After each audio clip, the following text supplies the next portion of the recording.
Throughout history and across the globe, different countries have always revered their toughest warriors. Today, our headlines are topped with a new breed of elite fighters. SEALs, Spetsnaz, SAS, Delta. They are some of the most well-known special operations forces of the world. The best of the best. They've proven their effectiveness time and time again. But with current world events, the necessity for other countries to have their own specialized elite units is greater than ever. Today, special operations forces exist in militaries all over the globe. Forces like the Norwegian FSK, rugged Arctic warriors tasked with protecting oil rigs from terrorist attacks. The famed British SAS, whom almost all other forces are modeled after. The Republic of Korea's UDT, trained by US Navy SEALs to protect their waters from the danger in the north. The well-respected Polish GROM, who've never lost one man in battle over hundreds of missions. US Delta Force and Navy SEALs, making history with recent wars in the Middle East. Russian Spetsnaz, masters of deception and bizarre training techniques. And the mysterious American OGA, providing crucial intel to operators in the field. Listen to the stories, see the high-tech weaponry, and witness the grueling training through the eyes of the actual international operators themselves. This is Global Warfighters. High-level targets, hostage rescue, counter-terrorism. There are certain types of operations that often fall outside the scope of conventional military forces. A Tier 1 operator is someone who is talented, who's focused, who is operationally mature, who's tactically patient. And when you put that person in a group of like-minded operators, they become a very effective fighting force and one hell of a deterrent for the bad guys of the world. Special forces play very, very important role in a whole political process in a world now. We need special forces operations today because they're cost effective. If you can use small numbers of men effectively to strategically affect the operations of a foreign power or a terrorist organization, then it's a very good way of a country using its limited resources. You truly have the best of the best. And what that allows a country to do is to have a so-called scalpel. You know, where your conventional forces serve more as a sledgehammer, you can go in and probe and basically set the stage for a conventional force to come in and change a war. In the wake of major terrorist attacks and wars supported by the international community, the need for countries to develop their own special operations forces has grown. But before global terrorism originally became a major issue in the 1970s, very few had ever heard of special operations forces. It wasn't until 1980, when hostages were taken at the Iranian embassy in London, that an unknown Tier 1 unit took the world stage. A group of Arabistani terrorists took over the Iranian embassy in London. They took 24 hostages. On the 6th day, the chargé d'affaires, a man called Lavazani, was murdered by one of the terrorists, at which point control was handed over to the military. We approached the building silently.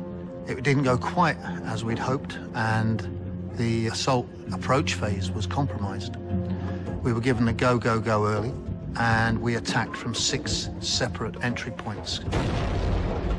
Me and my partner went in through the back door.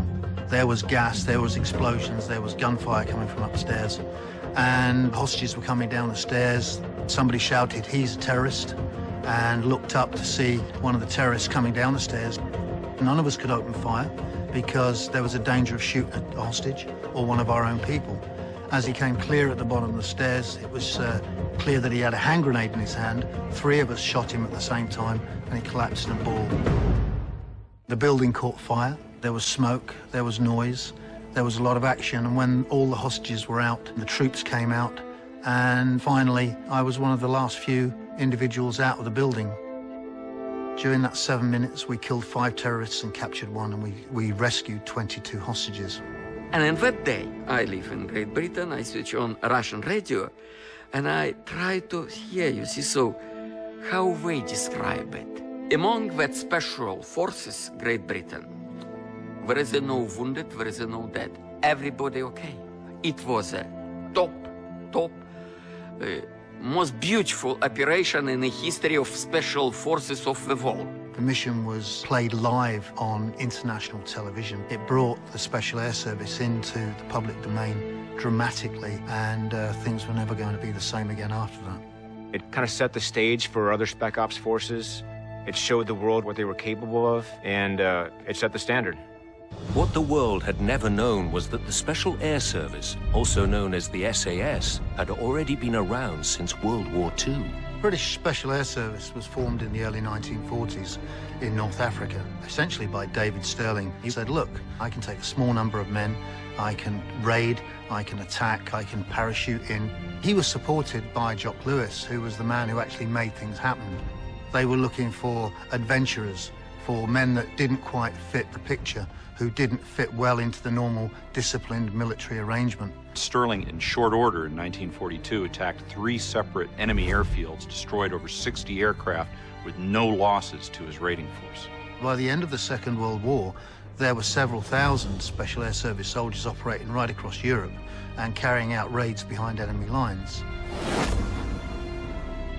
The SAS are made up of 4 Sabre squadrons: air, mountain, sea, and mobility. The squadrons are made up of patrols of 4 men, each specializing in either signals, demolition, medicine, or linguistics. After the Iranian embassy siege, the whole world went out and paid the British government to have the Special Air Service train their people to carry out the roles that they now perceived as being absolutely needed and essential. A great many countries, including the United States Special Forces Operational Detachment Delta, have modeled themselves on the British 2-2 SAS, Special Air Service. To this day, the British SAS are still one of the busiest special forces in the world, including operations in the Middle East, Africa, and Northern Ireland. There's only been 1 year since the Second World War where the British Army hasn't been involved in active operations somewhere in the world, and the Special Air Service since the 1950s has been involved in all of them. Today, Special Operations Forces continue to help shape history around the world. As the British SAS made headlines before, the US Navy SEALs are currently the most talked about team around. SEALs can be deployed anywhere, but like their name implies, they specialize in operating around water. SEAL Team 6 made world headlines when they took out the most wanted man in the Western world, Osama bin Laden. But just like the SAS, the SEALs have been around for quite a while. The Navy SEALs were born out of a speech JFK made in 1961. President Kennedy felt the need for a unit that could conduct unconventional warfare in a maritime environment.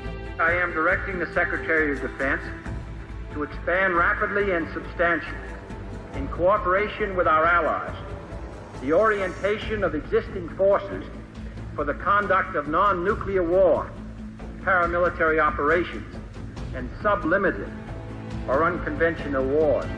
The U.S. Navy SEALs' first success was in the Vietnam War as an unconventional warfare unit that wreaked havoc on the Viet Cong. They were known as the men with green faces because of the camouflage paint they used. What makes the United States Navy SEALs unique is how cold, dark, deep, salt water sorts men out. And this is what makes their selection process so rigorous, so demanding, and produces so few graduates. Not only do SEALs participate in standard special operations training, but they also have to learn to do it in, around, and over water. It's amazing just how comfortable these men can be in water, even in the most extreme situations. Some of the toughest training I've had to go through as a Navy SEAL, of course, is the initial BUDS, Basic Underwater Demolition SEAL training. That's roughly 6 months long. And probably the most famous week in there is called Hell Week, where we stay up for roughly 5 days straight. The SEALs' affinity to water raised a few eyebrows when they were deployed to a war in the desert. When SEALs first showed up at the beginning of the war in Afghanistan, we brought our high-speed assault craft, these boats. And some of the other forces looked at us like, why do you have boats in Afghanistan? Of course, we did have a reason. You know, we were counting on some follow-on missions maybe in the Horn of Africa. But we were relatively unproven on land, at least on a world stage. And we have certainly changed that over the last 11 or 12 years.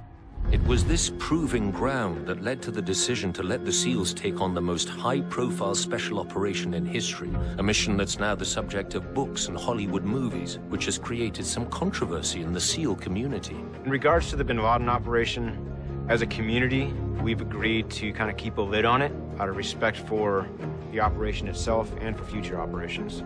There are crucial missions that these men participate in every day that we'll never know of. But whether they want it or not now, the U.S. Navy SEALs are forever part of world history. It gave the USA a chance to hold its head high and say, we were going to do this. And wherever you go and wherever you hide, eventually we'll find you.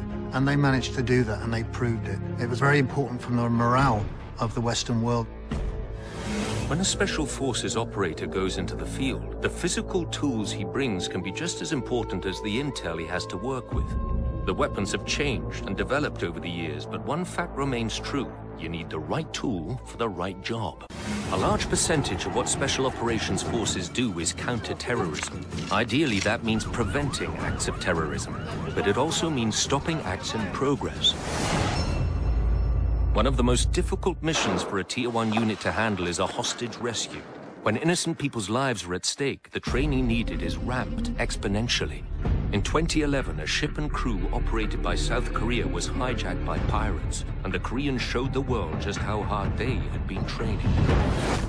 The Republic of Korea UDT, or Korean Navy SEALs, are heavily modeled after and often trained with their US SEAL brothers. With a constant threat looming at their border to the north, the UDT have good reason to always stay sharp. North Korean agents are a constant threat and have been known to use what are called midget submarines to infiltrate South Korean waters. The South Korean UDT are a unique bunch. They actually send guys through our pipeline, through our training, and take some of that knowledge back to their own units. An operation that indicates the capability of the Republic of Korea Navy SEALs is the Samho jewelry operation in 2011. There's been a dramatic rescue on board a hijacked freighter in the Arabian Sea. The early morning raid had been carried out with a South Korean destroyer and a Lynx helicopter providing covering fire. The ship and her 21 crew members were taken out into international waters while it's believed the pirates waited for backup or their ransom to be met. South Korea had to act. An operation such as the one the UDT, or the South Korean UDT SEALs carried out, is very complex. It requires intel, it requires assumed risk, it requires execution on a nearly perfect level. Just before dawn on January 21st, the UDT saw their opportunity and made their move. Using small, fast boats, the Korean team hit the freighter like a typhoon. For the ROK Navy SEALs, to fight the pirates and rescue the hostages is like fighting through a 15-story building that's made of steel with steel doors laid on its side. They would be fighting from compartment to compartment, having to work their way, cut their way, blast their way through the doors as the pirates tried to hold off their attackers. If you can imagine taking down a target, which you've never been before, you don't know where the bad guys are, and you're clearing this systematically, leaning on the training that you've done in the past, and relying on your teammates to watch your back, it's a very complex operation, and there's a great deal of risk involved. The 5-hour siege ended with the killing of 8 pirates, capturing of 5 more, and the freeing of all 21 crew members. 3 UDT operators were injured in the op, but in the end, they all survived. The Korean UDT SEALs are a highly seasoned, effective unit. They've proven time and time again to be effective at deterring and handling some of these relatively volatile situations that pop up. Whether it's hostage rescue or taking out a high-priority target, the best way to successfully carry out a mission is by any means necessary. Essentially, through unconventional warfare, you're trying not to have a fair fight. You're trying to stack all the odds in your favor. Delta Force is also a component of JSOC, the Joint Special Operations Command. Where the U.S. SEALs represent the Navy, Delta's primary function is counter-terrorism and direct action missions such as hostage rescues. A typical hostage rescue operation that Delta participated in during the Iraq War occurred in 2004 in Ramadi. 5 contractors, foreigners, had been captured by the insurgent forces, who executed one of them. But exactly where they were kept and who was keeping them and how many people were guarding them was initially unknown. Most Tier 1 groups are heavily trained for hostage rescue. It's all about knowing your specific job, trusting your team, and practice. Lots and lots of practice. With excellent intel provided by Polish forces, the hostages' location was pinpointed to a remote house, and Delta sent out on their daring mission. Once the hostages' location was fixed, Delta, with support of its organic aviation unit, the 160th Special Operations Aviation Regiment, would have conducted a templated hostage rescue operation. Delta came in by Black Hawk, fast and furious. By flying low to the ground, the thundering blades of the copters wouldn't be heard until they were right on top of their target. With seconds to prevent the loss of lives, Delta stormed the house from all directions. If you had been on the raid, you would have fought your way into the building, clearing each room, employing all your training and target discrimination to ensure that you kill the insurgents, but you don't kill the hostages, but making sure that you treated them as if they might still be a threat in case any of the insurgents were playing hostage in order to escape the attack. Once on the ground, the entire mission was over in a matter of minutes. The 4 remaining hostages were rescued, and the kidnappers had no idea what hit them. Thanks to specific training that only Tier 1 units experience, Delta was able to do their job with sharp precision. One of the lesser-known special operations forces in the world is the Canadian JTF-2. Canadian Task Force 2 teams are a secretive organisation, particularly counter-terrorist. They're there for the defence of Canadian government, to be used very much as in a counter-terrorist role. The recent rush to valuable natural resources in the north has given Canada a reason to discourage troublemakers from crossing their borders. No one wants a run-in with a highly trained JTF-2 Arctic unit. The JTF-2 was responsible for providing security for the Vancouver Olympics. You know, Olympics are watched around the world. They're a high-stakes event where a country can't afford to have something go wrong. The terrorist activity in the 1972 Munich Games set the stage for Tier 1 Spec Ops forces to be a part of future Olympic events. Canada has gone to great lengths to keep the JTF-2 out of the public eye. Secrecy is extremely important to all special operations forces, and a reason for some operators to remain anonymous. When it comes to modern weapons, perhaps no gun has changed the way wars are fought on the ground than the sniper rifle. Just the fact that the enemy know we have snipers out there is a deterrent, will oftentimes make them take different routes or not conduct an operation altogether. The basic element that separates a special operator from a conventional soldier is the type of